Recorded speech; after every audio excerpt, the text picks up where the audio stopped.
de estar presente y de que ustedes quieran escuchar lo que yo, tanto como mis colegas, tenemos para decir, para compartir desde nuestra visión de la vida, del mundo, basado en nuestras experiencias profesionales y personales. Como dijo el doctor Orcasitas, no es que uno tenga las respuestas, no es que uno lo sepa todo, pero nuestras interpretaciones ayudan a esclarecer entendimientos que cuando otros los reciben y luego las procesan, ayudan a que el otro haga lo propio, produzca nuevas reflexiones, nuevas tomas de conciencia, y ese conocimiento nosotros lo podemos continuar usando para seguir creciendo juntos. El tema de hoy día, la formación de la identidad, antes de decir nada al respecto, quiero mencionar que le agradezco al doctor Orcasitas por muchísimos de los conceptos, de los constructos que mencionó en su presentación, porque los puedo utilizar como introducción, como un preámbulo a mi tema.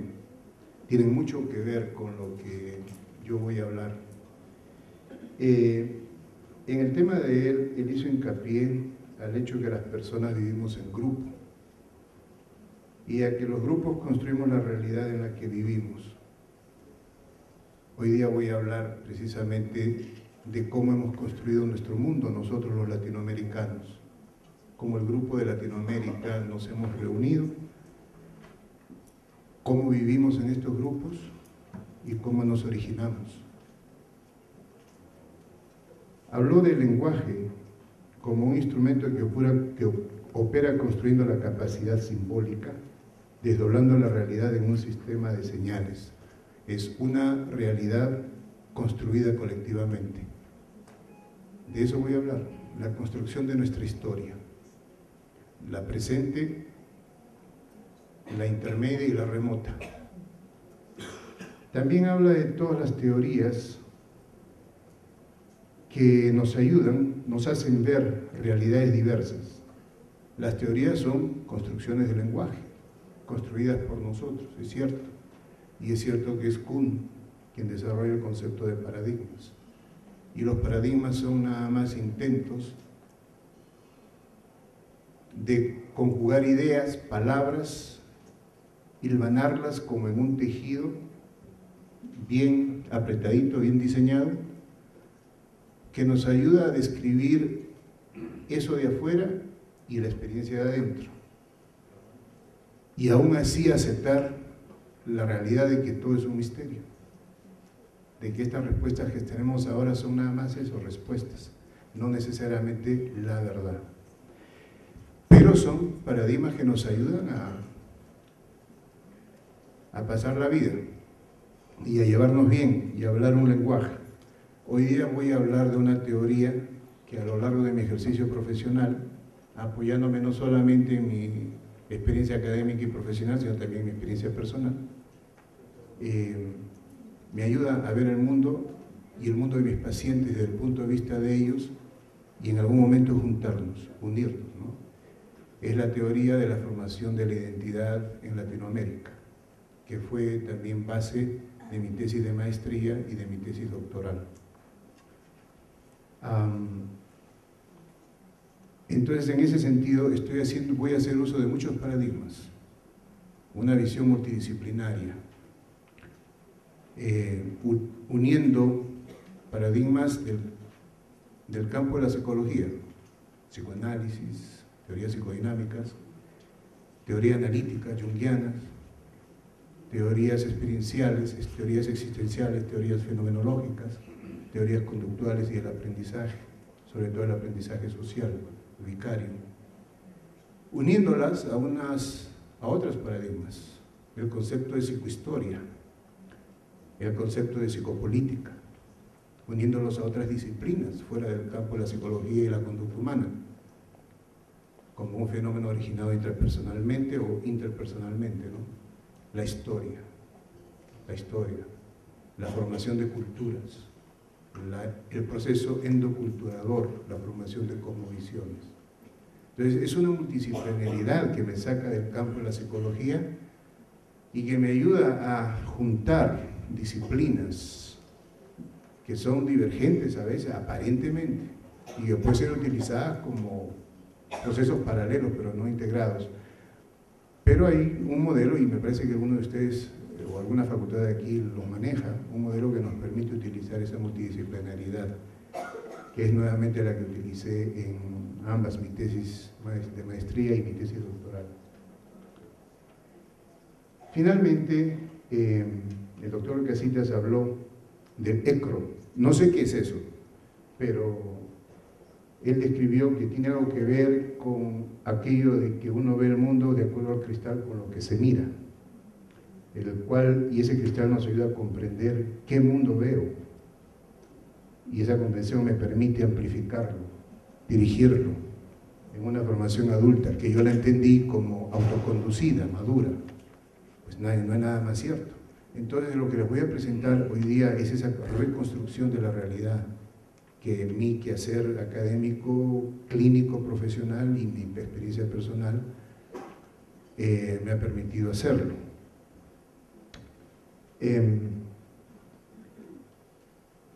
Voy a hablar cosas y ustedes van a escuchar ideas y palabras que van a tocar a la fibra de cada uno de ustedes. De antemano quiero decirles, ¿no?, que el intento es comprender una historia. El intento no es nada más que eso. ¿Quiénes somos? ¿De dónde venimos? ¿Cómo es que somos como somos? ¿Cómo es que somos quien somos? Una aproximación, una idea de la necesidad de enfocarse en ese tema. No les voy a dar la respuesta porque para eso tendría que darles mi tesis o los artículos escritos a partir de ella. Pero sí les puedo dar la idea, seguir el lineamiento. Esto es lo que hay que pensar y por qué y cómo. Y esto es lo que hay que investigar como educadores, cualquiera que sea su profesión. Responder esa pregunta: ¿quiénes somos? ¿Cómo somos? ¿Cómo hacemos? ¿Y cómo es que somos como somos y hacemos lo que hacemos de la manera que lo hacemos? ¿Y cuál es el resultado? La calidad de vida, la funcionalidad o la disfuncionalidad envuelta en esa calidad de vida. Últimamente, mi interés es, nuevamente, como dijo el doctor Orcasitas, estoy aprovechándome de su presentación muy epistemológica para poder sustentar mi presentación, que es más aplicada. Él habló de la necesidad de un empoderamiento, absolutamente. Si lo que hacemos, sugerimos, no va a terminar en que las personas con quienes trabajamos o con quienes convivimos sientan ese empoderamiento, pues ¿para qué hacemos lo que hacemos? Lo que hacemos no es para servicio nuestro, lo que hacemos es para el servicio del otro. Alumno, estudiante, paciente, hijo, hija. Y de esa manera ayudar a esos otros individuos y también a nuestra comunidad inmediata a lograr una unidad que se enfrente a los divisionismos, que se enfrente a los separatismos, que se enfrente a las confrontaciones, que se enfrente a lo que me hace diferente a ti, es lo que me sostiene. No, lo que me hace diferente a ti explica mi individualidad. Ahora encontremos lo que nos une para construir nuestra unidad. Finalmente, como es la tarea psicológica en la formación de la identidad, el intento de mi presentación, de mi exposición, va a ser buscar, construir caminos, alcanzar a otras personas para seguir buscando un proceso de liberación, de emancipación, que nos permita como comunidad colectiva en Latinoamérica encontrar respuestas que nos ayuden a salir de donde nos encontramos. Cuando recibí la invitación para venir a esta experiencia, a participar, lo que tenía que dar mi respuesta fue: me encanta la idea, lo agradezco, ir a Colombia en cualquier momento, porque es fascinante venir a Colombia, a Bogotá. No es la primera vez que estoy acá. Mi esposa es bogotana, mi familia política son bien aquí en Bogotá, aunque son diferentes regiones de Colombia. Mi suegra está sentada allá y le da el reporte a mi esposa. Entonces, mi respuesta fue, pero déjame pensarlo porque quiero saber qué es lo que yo tengo para decir en un congreso donde el tema y los objetivos son los que son de este congreso. La investigación y todo aquello que va en esto de la investigación. Luego de pensarlo,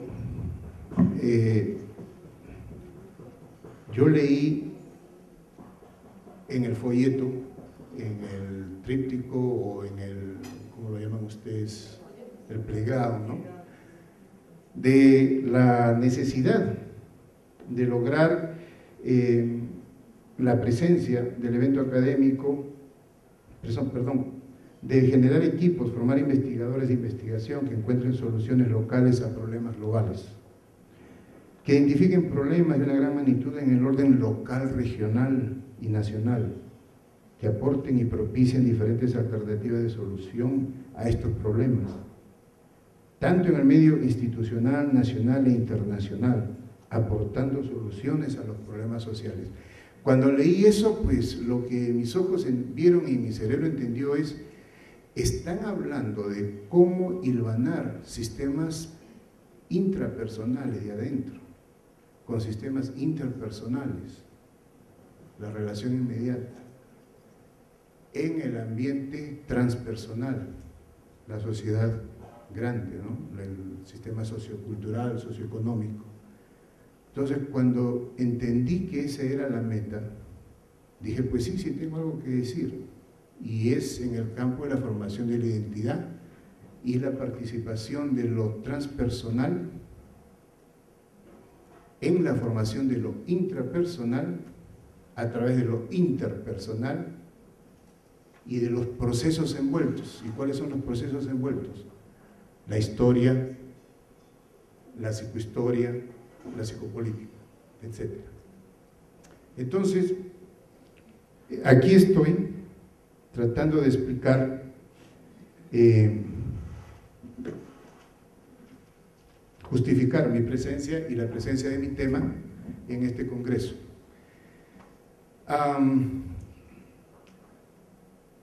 En el problema de los sistemas, en el problema transpersonal, ¿no? ¿Qué es lo transpersonal? Lo transpersonal es eso que está en el ambiente, que son las ideas, los símbolos, el lenguaje, que nos mantienen y somos en ser como somos, nos hace ser como somos.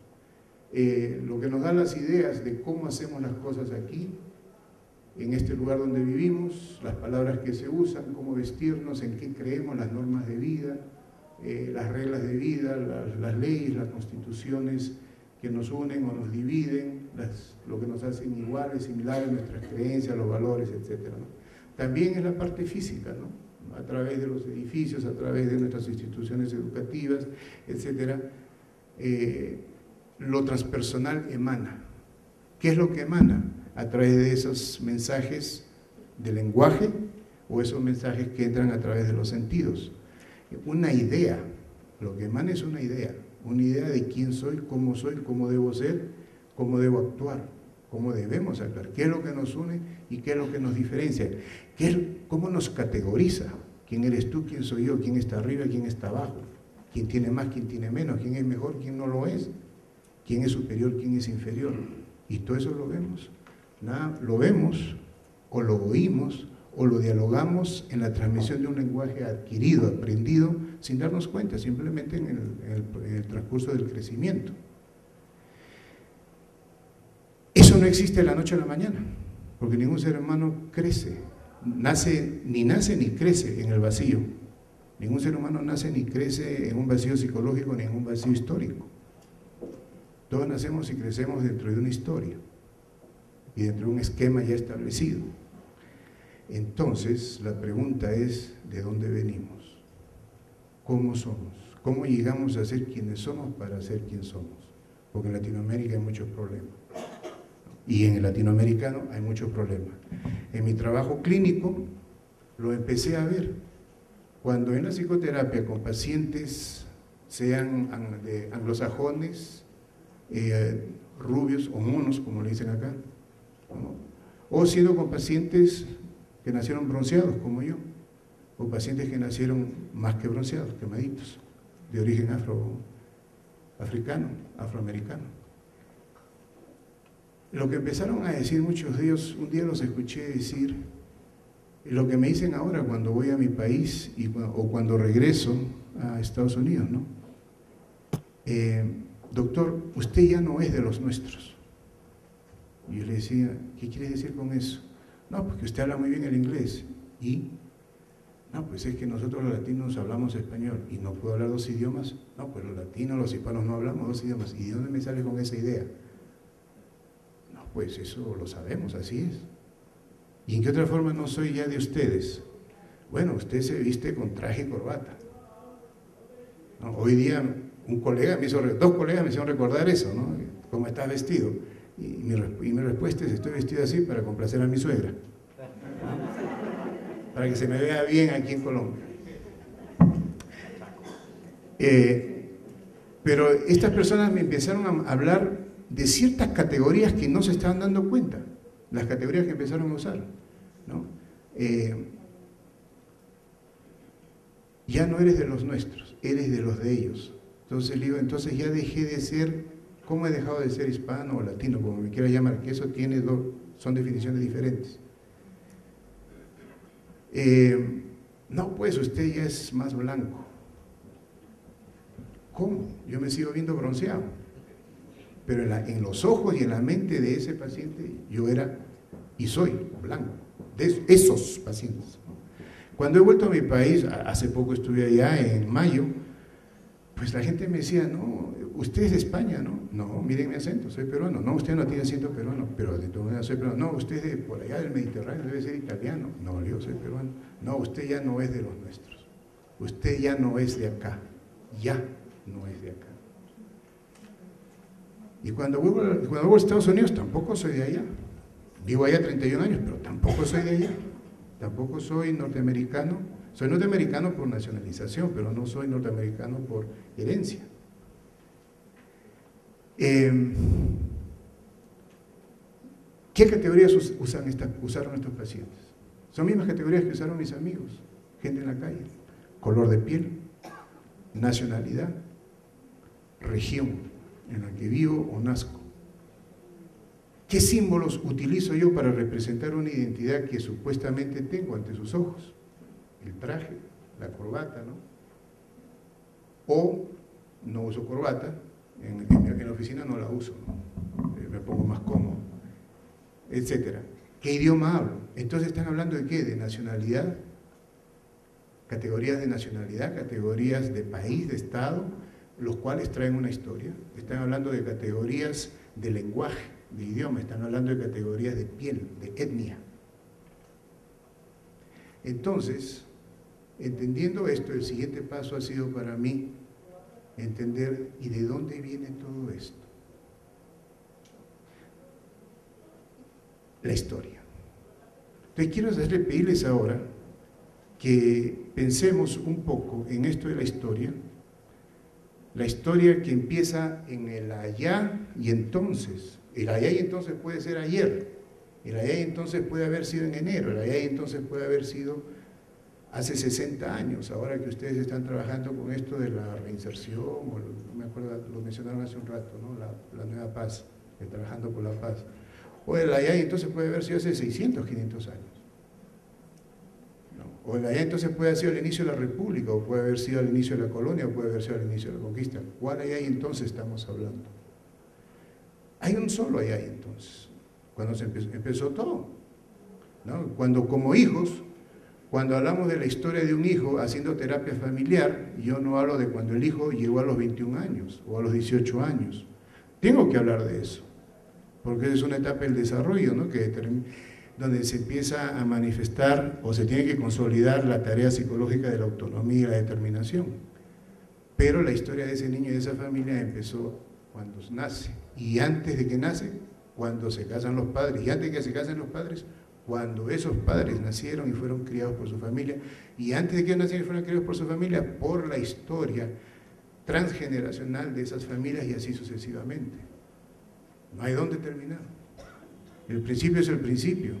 Tiene diferentes paradas de autobús, pero hay un solo inicio. En el caso de Latinoamérica, ese inicio empezó allá por 1492. Y de eso no hablamos, porque da miedo, duele, porque se pueden dañar relaciones, se pueden herir sensibilidades, y nos da miedo mirarnos, y nos da miedo hablar de lo que vemos y de lo que hemos dicho y hecho, o de aquello a lo que nuestra educación, nuestra formación social o vicaria nos predetermina históricamente a actuar. Sin embargo, la primera obligación del clínico, yo soy clínico, yo hago de 8 a 10 horas de psicoterapia diarias, es mi trabajo, ¿no? Individual, familiar. Mi primer trabajo es entender el problema. ¿Cuál es el problema que te trae acá? Sí, ya te escuché cuáles son tus síntomas, ya entiendo cuáles son según tú tus disfuncionalidades, ya entiendo dónde hay patología tal vez. También entiendo tu interior, que te sientes así y te sientes así, y también entiendo que tú ves las cosas así y las ves así, y también entiendo que esto afecta tus relaciones interpersonales de esta manera. Ok, ya tengo un diagnóstico sintomático y ya tengo un diagnóstico más o menos existencial. Ahora necesito llegar al diagnóstico psicoterapéutico. ¿Quién eres? ¿De dónde vienes? ¿Qué te ha pasado? ¿Cuál es tu historia? Te escucho. Y ahí tenemos que empezar. Empieza a contarme donde quieras. Empieza de hoy día para atrás. O empieza de atrás hacia hoy día, como te guste. Entonces, hoy día quiero hacer un poquito de esto. Quiero entender ese problema porque sin él no hay diagnóstico. Y sin entender el diagnóstico psicoterapéutico, no puedo hacer psicoterapia porque no sé qué puedo decirle a esa persona. No la conozco. No la conozco. Y no podemos desarrollar una relación. Conoceré sus síntomas, pero no conozco al ser humano. Y con síntomas nomás no se trabaja, excepto en medicina biológica, donde se manipula la materia. Pero en medicina psicológica no es suficiente. Se necesita la intervención de la voluntad del individuo, la voluntad de cambio y de crecimiento. Por eso me impactó mucho las cosas que dijo el doctor Orcasitas, porque hay esta conjunción de comprensiones. Quiero pedirles que en este momento hagamos un ejercicio vivencial que es aterrador, asusta, no es sencillo, ¿no? Imaginémonos nuestra historia, imaginémonos nuestra formación de ideas como si fuera un río o una corriente de agua que alimenta una pecera gigantesca. En esa pecera solo existe esa agua y dentro de esa agua estamos nosotros. No hay nada más. Nosotros, dentro de la pecera, el agua dentro de la cual existimos. Los nutrientes que vienen en esa agua nos alimentan. No vienen de ningún otro lugar, solo de esa agua. Esos nutrientes no están flotando, están en movimiento. Entonces nosotros también respondemos al movimiento de las corrientes internas de esa agua. Y a veces esa agua se estanca, deja de moverse, se acomoda, como ocurre en todos los ecosistemas. Pero a veces hay corrientes que van y vienen porque nosotros nos movemos o porque sigue llegando esa corriente de algún lugar, sigue viniendo, como los ríos, como el Magdalena, vienen y se van, y pasan y sigue viniendo. En el caso de la pecera, podemos entender, y nosotros los vivientes, los habitantes, tenemos que adaptarnos a esas corrientes para poder sobrevivir, y tenemos que alimentarnos de esos nutrientes, porque si no lo hacemos, morimos, nos desnutrimos. En el caso de la pecera metafórica, quien llena el agua, quien la cambia constantemente es el dueño de la pecera. Pero para nuestro tema, entendemos que en la metáfora el agua viene de donde el dueño de la pecera la traiga.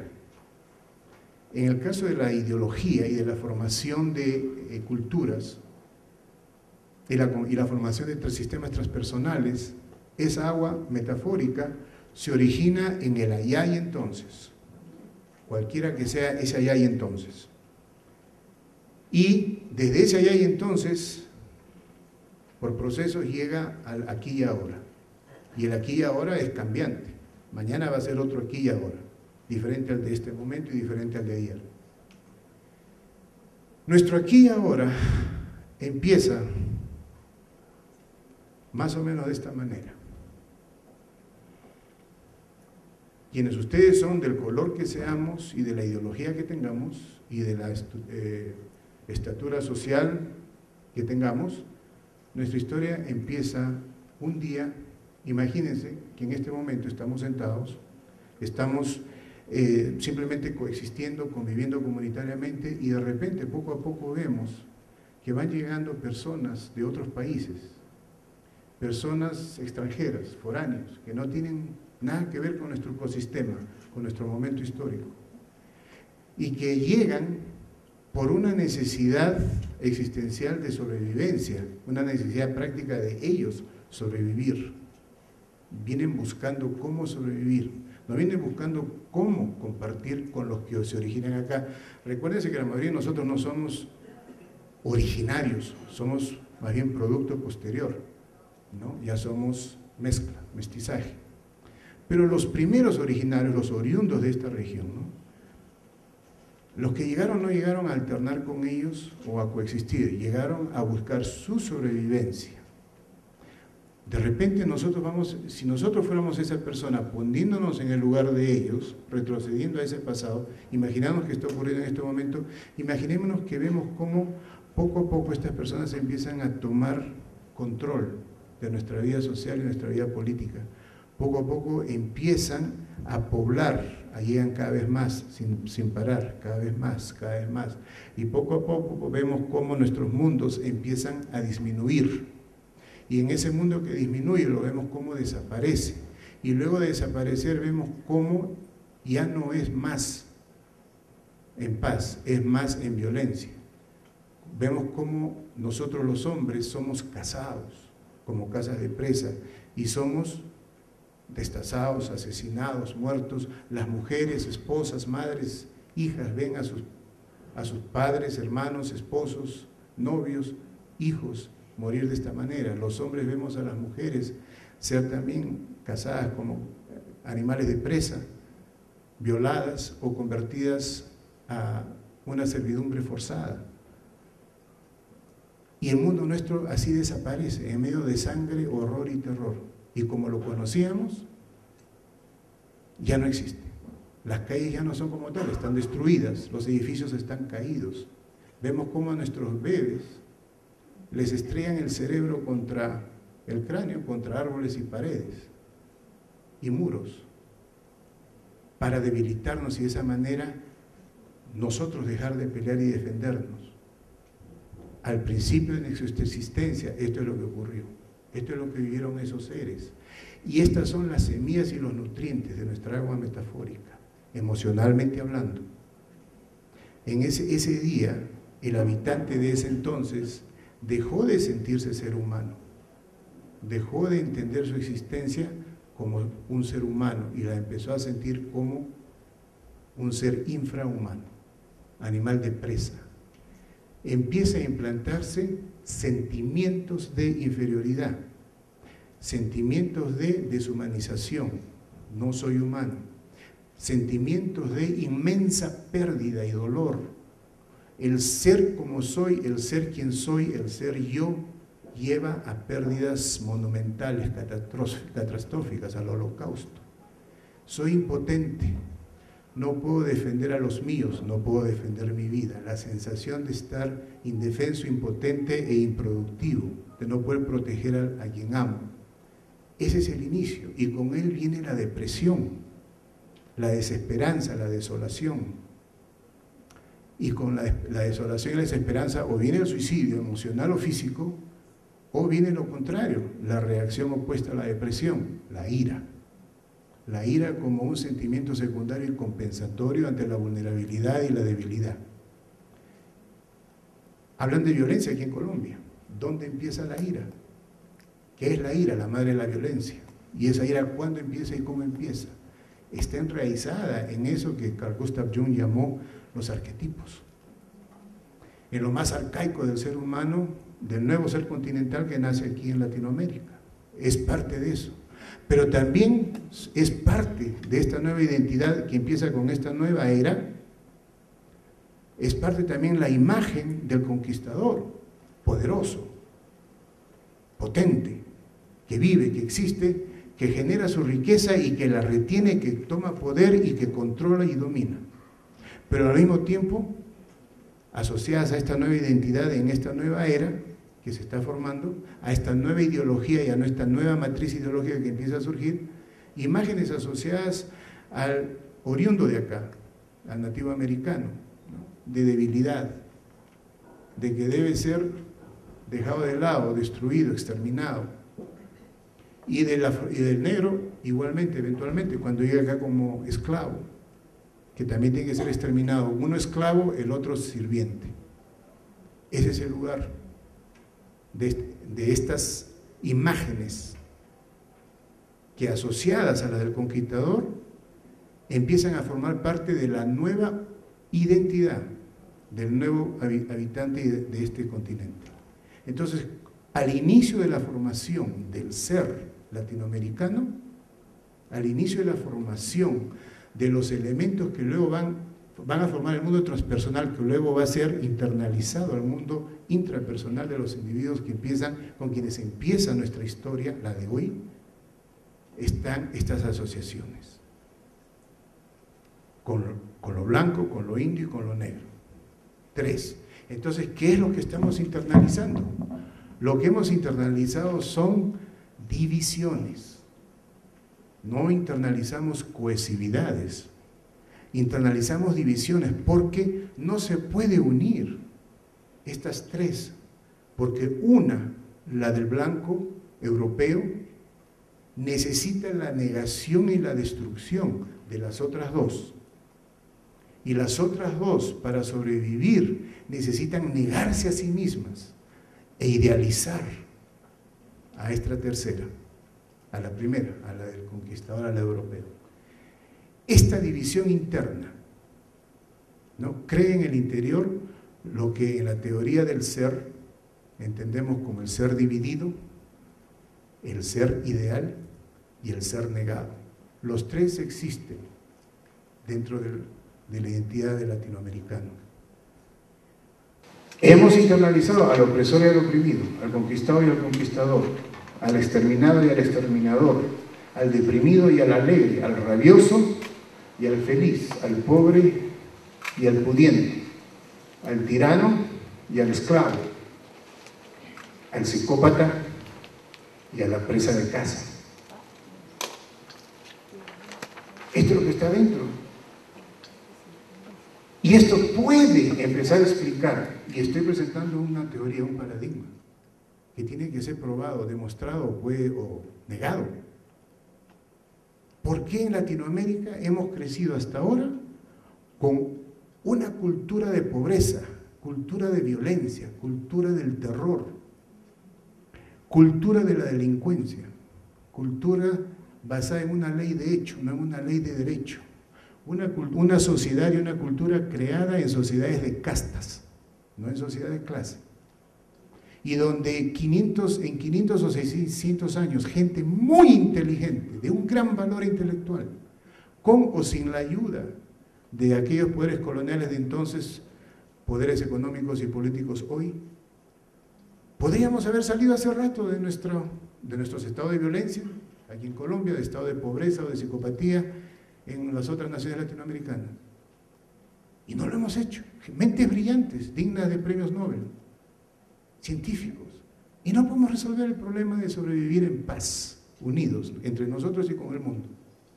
¿Cómo explican eso? Mi hipótesis es porque al internalizar estas dualidades en conflictos, este ser dividido, me está poniendo nervioso, mijo, pero gracias. Al internalizar este ser dividido, este ser negado y este ser ideal, lo que hemos creado dentro de nosotros es el enemigo interior. Entonces, ahora, Quien obra ya no es el conquistador, el opresor, como que lo queramos llamar, o el blanco.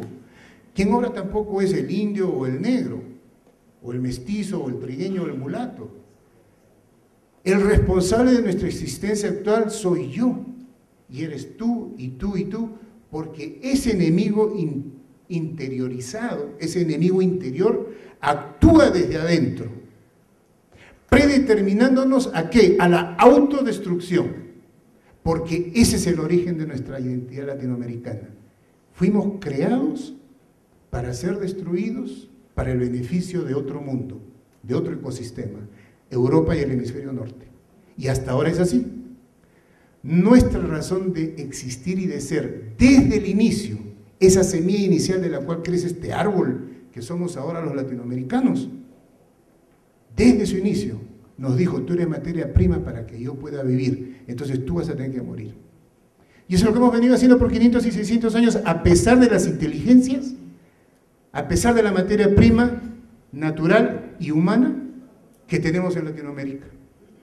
Vayan ustedes y expliquen nuestra pobreza.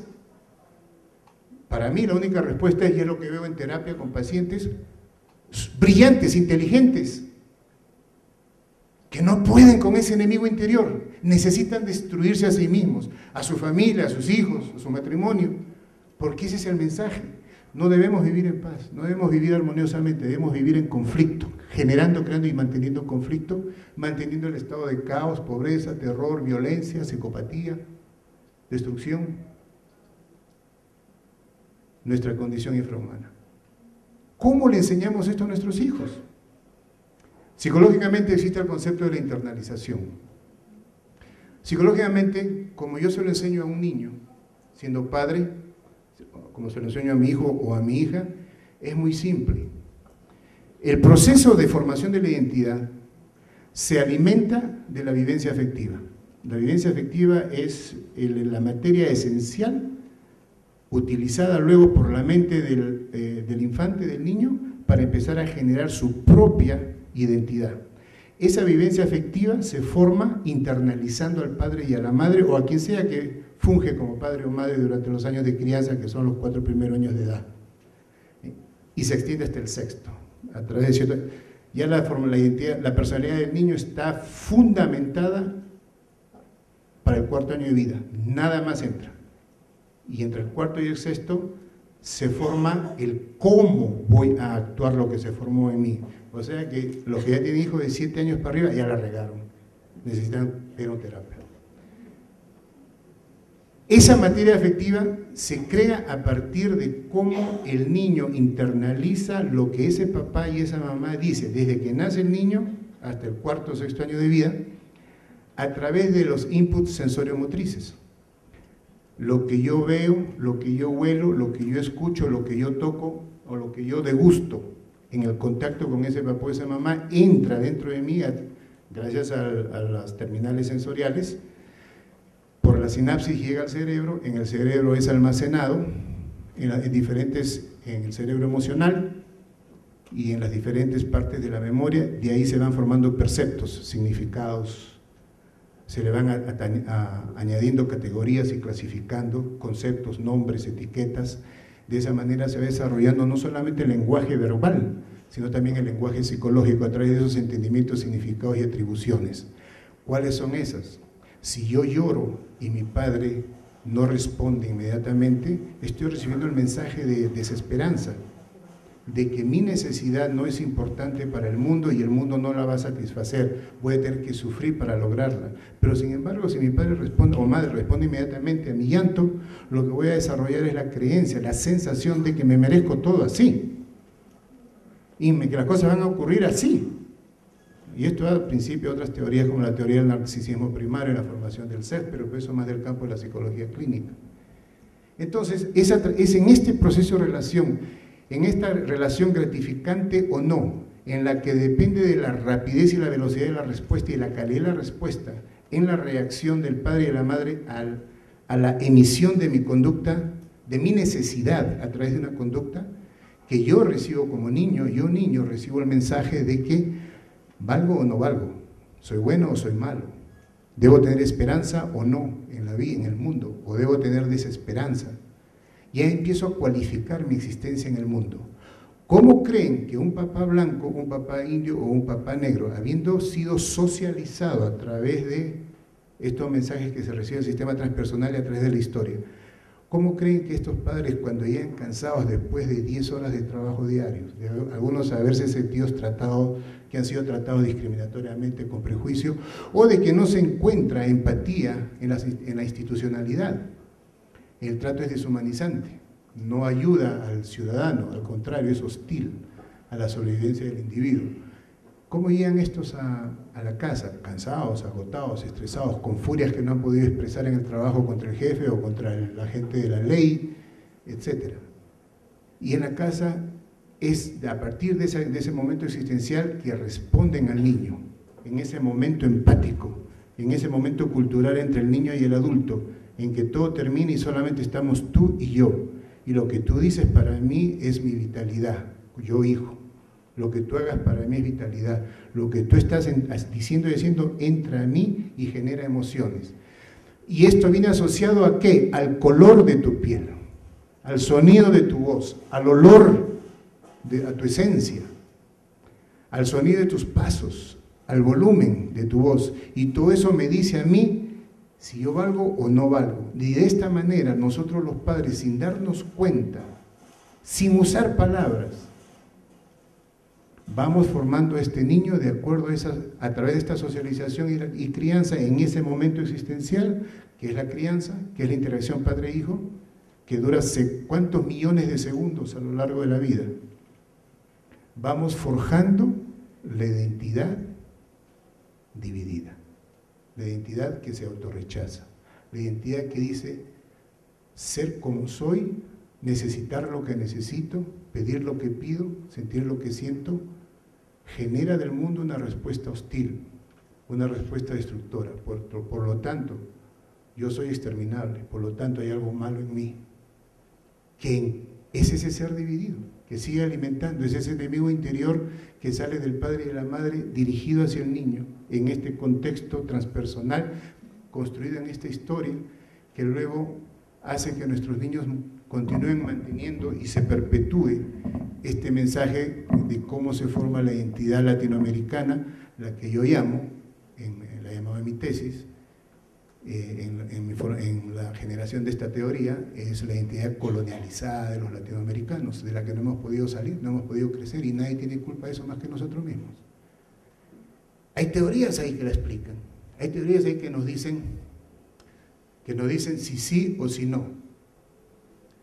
Y hay teorías que nos dicen si estamos bien o estamos mal, pero no las utilizamos, no las comprendemos. ¿Por qué es importante entender esto? Para el investigador, para el educador, a mí me gustaría que me prueben que estoy en lo correcto o que me prueben que estoy en lo contrario. En Estados Unidos, con las poblaciones que yo trabajo, me han probado que estoy en lo correcto. Los pacientes y los estudiantes. Es más, no, tuve que dejar de hacer ese trabajo por varios años porque la Universidad de Illinois, que es la universidad estatal, la Facultad de Estudios Interculturales con énfasis en estudios latinoamericanos, cogieron tanto mi tesis de maestría como la de doctoral como texto obligatorio. Y los estudiantes, sobre todo los puertorriqueños y sobre todo los independentistas, la tomaron y la quisieron usar para alimentar sus rebeldías, y unos cuantos tuvieron la delusión, la alucinación de irse a las armas. Por un buen número de años tuve que parar y evitar la publicación de mucho de esto. Esa respuesta me dice que estaba en lo correcto, pero no alimentó lo que yo quería que alimente verdades, diálogos, tomas de conciencia, para la autoconducción, para el cambio, la maduración y el crecimiento, para dejar de explotarnos a nosotros mismos por nosotros mismos y de mantenernos en estado colonializado. Lo que toqué fue la ira subyacente, y ayer hablaban de la violencia en Colombia, esa ira subyacente la he visto en el Perú. La calidad del crimen en Perú es espantosa, la deshumanización de la víctima, la psicopatía es espantosa, y lo mismo en México. El ser humano significa nada. ¿Por qué? en esta forma masiva en Latinoamérica, lo que no ocurre en el resto del mundo. Son preguntas que se las encargo a ustedes educadores, porque como educadores nuestra función es educar al joven que un día va a ser padre para que despierte su capacidad de asombro y de búsqueda ante el misterio que es la vida y que somos los seres humanos y que nunca termina, porque la historia no termina, nosotros somos tiempo y espacio, somos tiempo y espacio. Esto no va a terminar, ¿no? Esto tenemos que entenderlo. Y somos cambiantes en la medida que vamos. Una vez que podemos llevar a los estudiantes a que lo hagan, tal vez la forma como ellos crían a sus hijos cambie. Para esto van a tener que pensar en métodos de investigación que se alejan de lo experimental, del laboratorio o del inventario social. En mi trabajo yo utilizo el método de campo, observación de campo, el método introspectivo, psicoanalítico mucho, para mirar hacia adentro, para mirar el interior del paciente y para poder sacar estas variables que salen de la narrativa de la vida interior de ese ser humano, que luego me ayuda a ordenar esa información con las categorías que existen ahí afuera. Y cuando las pongo juntas y se las doy al paciente en una interpretación clínica, en una sesión de psicoterapia o en una intervención académica, y veo la reacción del paciente y su transformación, su reacción fúrica o su transformación en crecimiento, me da la respuesta, ok, hay cambio. Cuando se van los síntomas, hay cambio. Entonces, espero que esta presentación tan rápida y que me ha costado un poco decirla por los temores propios de hablar de estos temas, de generar ansiedades, también genera ansiedades, no hayan inmiscuido mucho en su entendimiento. Gracias por escucharme.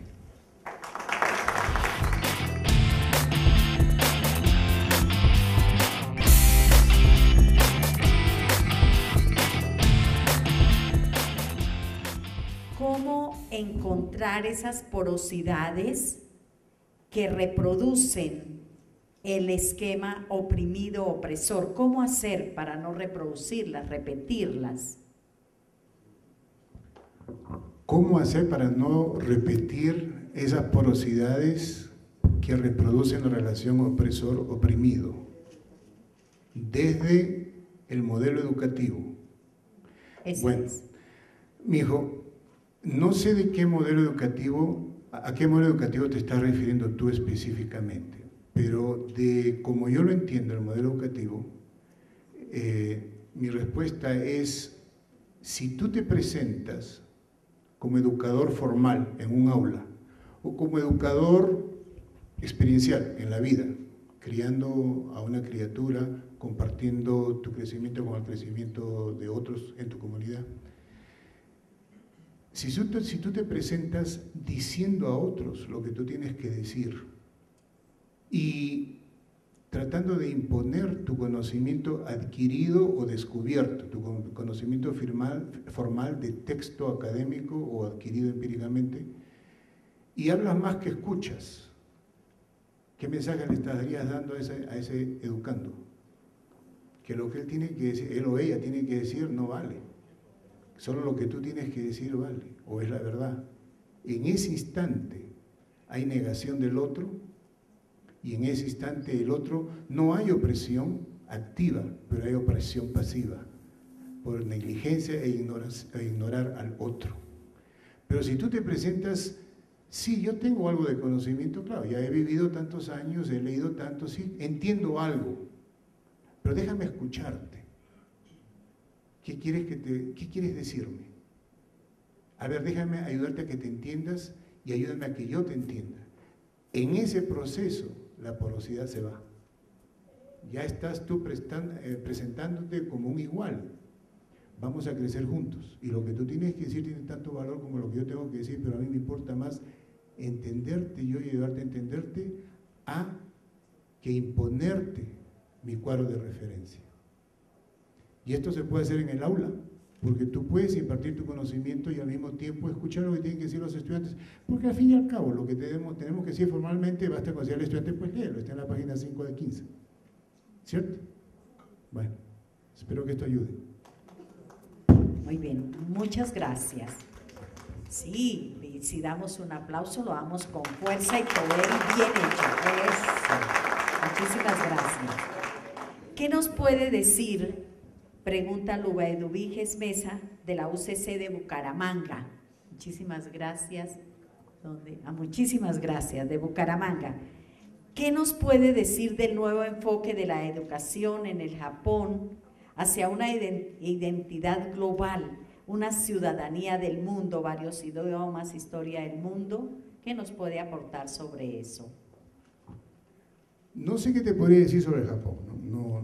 Pero lo que reverbera en mí al escuchar tu pregunta es lo siguiente: tú como hija en tu familia, ¿eres idénticamente igual, global y universal a los demás miembros de tu familia? No, ¿verdad? Tú eres tú.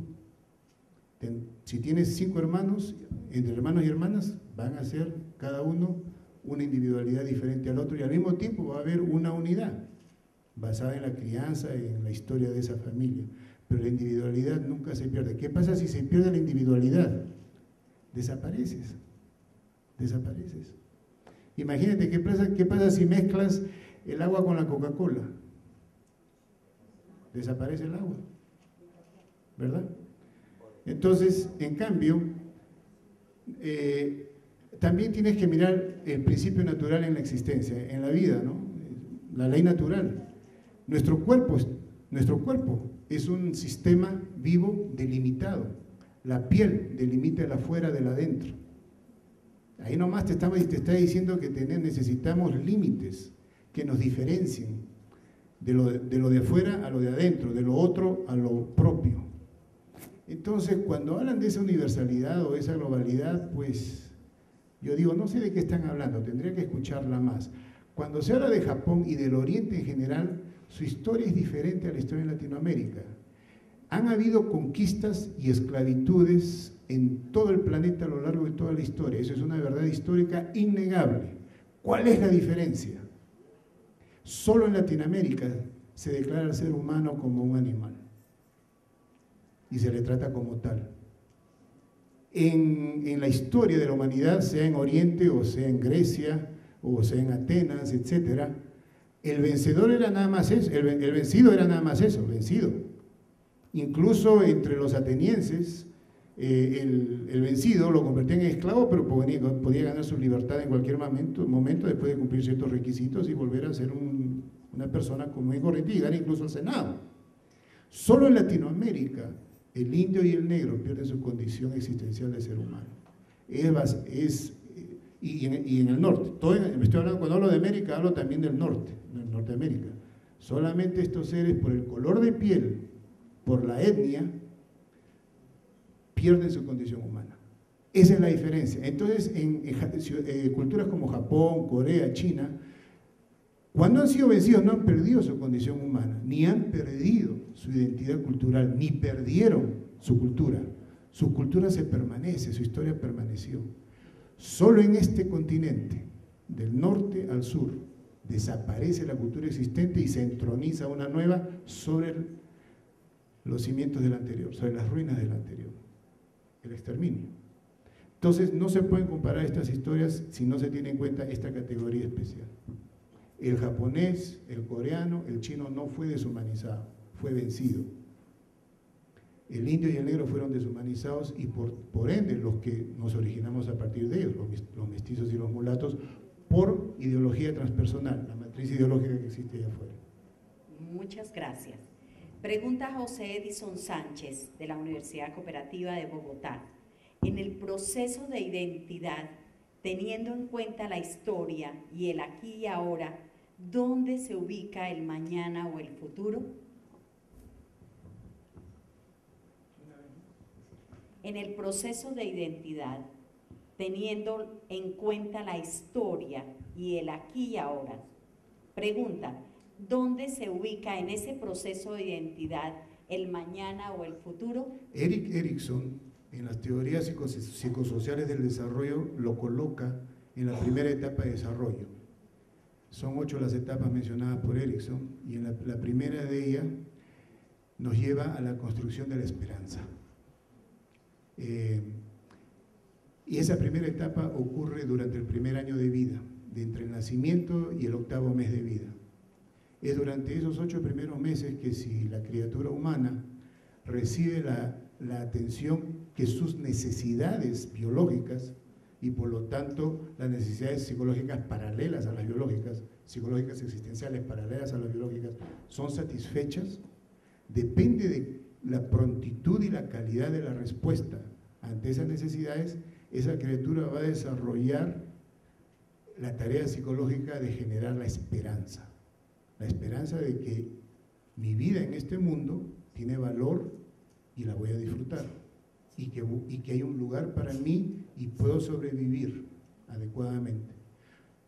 No es necesario que todo sea perfecto, es necesario que todo sea balanzado, porque va a haber dolor, va a haber sufrimiento, va a haber carencia, pero si al mismo tiempo hay producción, hay alimentación, hay gratificación, entonces se produce balance, lo que genera un sentido de realidad en el existir. A veces hay, a veces no hay.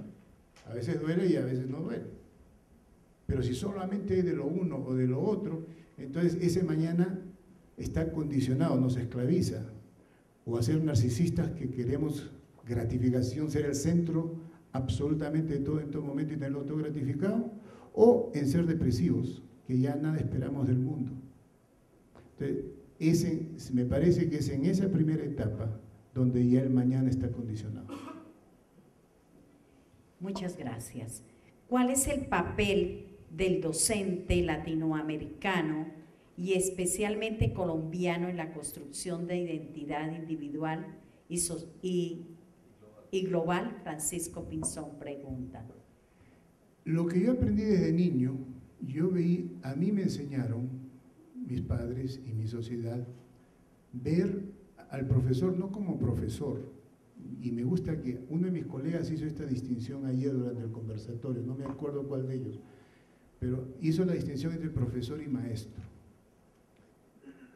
A mí me enseñaron a verlo como maestro.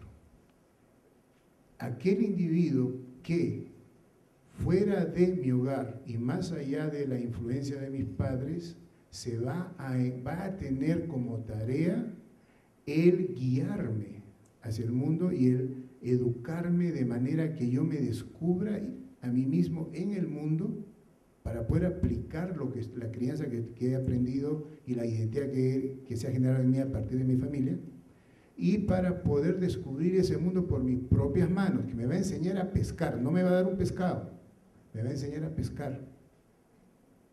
Entonces, es así como yo veo al educador, como alguien que debe enseñar a pescar, no como alguien que debe dar el pescado. Bueno, si alguien tiene hambre, en este momento te doy un pan con pescado, no hay problema. Pero también te tengo que enseñar a pescar por ti mismo y hacerte tu propio sándwich. Entonces, así veo al educador, como una extensión de los padres, como una extensión del hogar, contribuyendo como agentes sociales, transformadores de su medio social. No, puede ser agentes transformadores o no, pero agentes de su medio social van a contribuir a que se cristalice en el mundo lo que esa criatura trae de su hogar ya. Se cristalice o no, porque hay maestros que no son maestros ni son profesores, son destructores. Destruyen al niño y le hacen odiar, o al joven, le hacen odiar el estudio, el libro, la materia, la universidad, etc. Gracias. Mauricio Pinzón, ¿existe alguna esperanza para Latinoamérica diferente a lo político? Papá, si no estuviera aquí, si no tuviera esperanza, no estaría aquí hablando. Imagínate si no hay esperanza. La pregunta es válida, ¿no? Pero toca tantas fibras internas hasta me conmueve un poco la emoción. Si no tuviéramos esperanza, ¿qué hacemos acá? ¿Qué hacemos acá?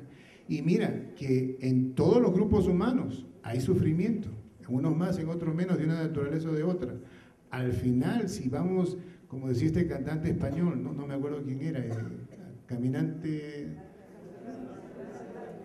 Serrat, ¿no? Y eso lo dijo un poeta antes que Serrat, ¿verdad? Machado, claro. Entonces, tenemos que hacer camino al andar, y eso es lo que estoy diciendo hoy día, vamos a hacer camino. Nosotros tenemos que hacerlo, sin culpar a nadie ya. pero para eso tenemos que entender nuestra historia. ¿Habrá otra pregunta? Hemos terminado. Está el tiempo. ¿Falta algo? 5 minutos. Sí, sí, claro. Doctor, yo quisiera hacer una pregunta. ¿Cómo en este mundo globalizado es factible identificar o determinar la formación de identidad del ciudadano del mundo? ¿Cómo en este mundo globalizado es factible identificar la formación de la identidad del individuo? Sí, de lo que llamamos el ciudadano del mundo. ¿A qué llamas el ciudadano del mundo? A ver, O definen sea, eso. la persona que está en un mundo globalizado, ¿sí? Que es lo que se está llamando ahora el ciudadano del mundo, que no está en un solo sitio, sino que puede estar en diferentes sitios. Ya agarré la onda. Para empezar, tenemos que tener mucho cuidado en el uso del lenguaje, lo dijo previamente el doctor Orcasitas, y antes de él lo dijo obviamente Vygotsky, ya lo mencionó a Vygotsky acá, ¿no? Tenemos que utilizar ver mucho el uso del lenguaje, y ahora último lo estaba mencionando mucho Zizek, un filósofo ideólogo lituano, creo que es, no me acuerdo. Eso de ciudadano del mundo, ¿quién crea eso? Ese concepto. ¿Quién lo crea, cuándo, para qué y por qué? ¿Qué ciudadano del mundo? ¿Acaso hay un solo mundo? No hay un solo mundo. ¿Somos cuántos mundos? Yo he estado en Europa, y cuando estoy en Europa estoy en un mundo totalmente diferente a cuando estoy en Estados Unidos o cuando estoy aquí en Latinoamérica. Son mundos tan divergentes. Hay una universalidad. Y tal vez es lo que te respondería, es la universalidad de lo humano, ¿no? Y ayer escuché a nuestra colega que va a hablar mañana, Jimena, decir cosas muy hermosas acerca de tocar esa humanidad y sacarla y apelar a ella, porque es en ella donde está la unidad. Esa sería para mí el ciudadano del mundo. ¿Qué me universaliza y me une a ti? Porque ya sé lo que nos separa, ya sé en que somos diferentes. Ahora, ¿qué nos une? Y es cierto que nuestra diferencia me da individualidad, nuestra historia, perdón, me da individualidad y diferencia. Es cierto que nuestros estilos, costumbres también me dan, mi lenguaje, mi idioma, me da individualidad y diferencia. Pero ¿qué nos universaliza? ¿Qué nos hace uno? No únicos, uno. Ese es el ser universal, lo humano. ¿No? Lo humano que uno, no lo humano que destruye, porque también la psicopatía es humana, ¿no? La destrucción del otro por placer o por poder. Entonces, si vamos a estar viajando de un país a otro, de una ciudad a otra, como lo hacemos en mi caso, por mi trabajo, por mi quehacer profesional, o por visitar familias, quien soy yo por dentro no cambia por estar en donde estoy, por el afuera donde me encuentro. Quien soy yo por dentro, soy yo por dentro, me encuentre donde me encuentre. No porque estoy en Finlandia o porque esté en Nueva York o porque esté en el Perú o porque esté en México, dejo de ser quien soy. Llevo conmigo la universalidad que me une a ellos, pero llevo conmigo la diferencia de mi historia, de mi crianza familiar, de mis costumbres parentales y de las que yo he definido al definir mi identidad, ¿no? Esa unicidad es existencial, no es categorizable para mí.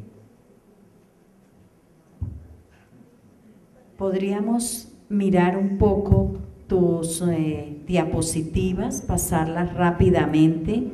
Si hay algo que no hemos visto ahí, sería bueno también verlas para suscitar de ahí si algo no hay. Eso sí. Ahí está el Astra, lo que has trabajado, ahí habría algo. Ahí hablo.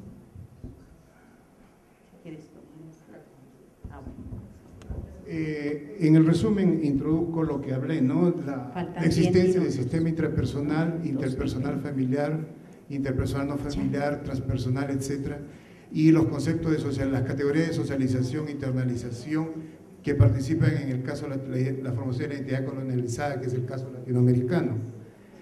Para utilizar estos constructos me apoyé en este modelo, que es